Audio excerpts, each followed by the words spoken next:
পূর্ব বর্ধমানের জামালপুরের ৩২ বিঘা গ্রাম, সেই গ্রামের এক বৃদ্ধ যার বয়স ১০৪, নাম শেখ ইব্রাহিম। তিনি বার্ধক্য ভাতা পাচ্ছেন না।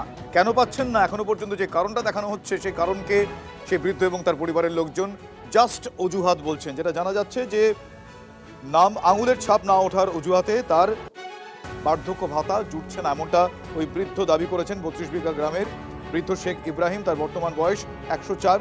তিনি অভিযোগ করছেন যে নিয়ম মেনে বার্ধক্য ভাতার জন্য আবেদন করেছেন তিনি, কিন্তু পাননি। অনুমোদন হয়েছে কিন্তু ব্যাংকিং নথি জমা করেননি তিনি, তাই ভাতা পাচ্ছে না। এটা আবার বিডিওর দাবি।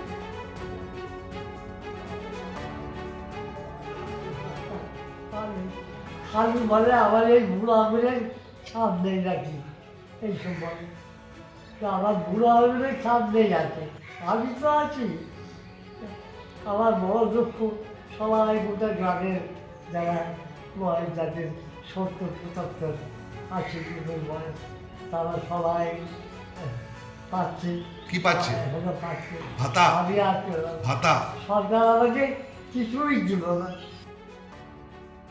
ফর্ম ফিল আপ করেছিলেন? ফর্ম ফিল আপও করা হয়েছিল, সবই হয়েছিল, কিন্তু ওই একটাই কথা বলছি, মানে হাতের ছাপটা খোলার জন্য মানে হলো না। হাতের আঙুলের ছাপ আঙুলের ছাপ হচ্ছে না। না। যে ওনার তো অনেক বয়স হয়েছে, তাই কোনো কারণবশত ওনারা ব্যাংকে অ্যাকাউন্ট খুলতে পারছে না। কোনো ফিঙ্গারপ্রিন্ট বা কোনো আয়ের যে লিঙ্কের ব্যাপার আছে, সেই সংক্রান্ত কোনো সমস্যা হওয়ার কারণেই ওনারা কোনোভাবে ব্যাংকে অ্যাকাউন্ট খুলতে পারেনি, যার জন্য ব্যাংকের ডিটেলস দিতে পারেনি। এবং ব্যাংকের ডিটেলস যেহেতু দিতে পারেনি, তাই আমরা বার্ধক্য ভাতাটা চালু করতে পারিনি। কারণ হচ্ছে যে কোনো সরকারি প্রকল্পের যে ভাতা, সেই ভাতার টাকা আমাদের সরকারের পক্ষ থেকে সরাসরি বেনিফিশিয়ারির অ্যাকাউন্টে দেওয়া হয়। তাই তিনি যেহেতু ব্যাংক অ্যাকাউন্টের কোনো ডিটেলস দিতে পারেননি, তাই তেনার ভাতাটা চালু হয়নি।